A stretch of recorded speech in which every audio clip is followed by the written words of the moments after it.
Hello, in this video I'm going to show you how to create a WhatsApp backup on the TCL 605.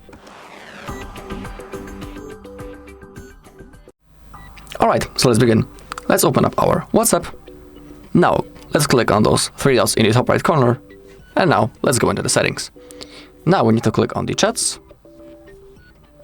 Scroll down and click on chat backup. And now let's begin with discussing a few things. Let's begin with the Google account.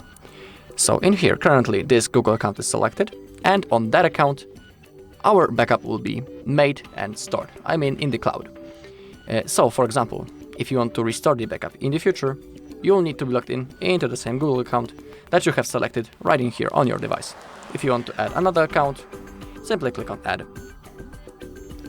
Below we have the automatic backups. Defaultly, this option is set on off, but we have modes such as daily, weekly, monthly, or only when it's set backup. Currently it's on the monthly mode, and basically that means that each month the backup will be automatically made, and we don't need to do this manually.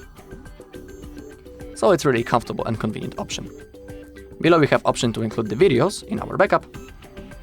We can see below how many megabytes will be backupped. And below we have end-to-end encrypted backup.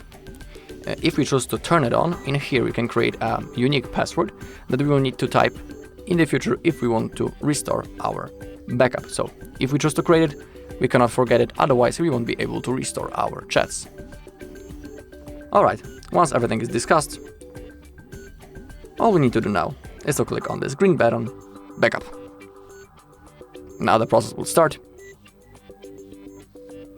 Also make sure that you have some free storage space in your Google account, Google Cloud I mean. Alright, now the backup has been successfully made. We can see it when we take a look on the hour, and that means that it has been successfully made. Alright, and that's all in this video. Thank you all for watching. If you found this video helpful, please leave a like, comment, and subscribe.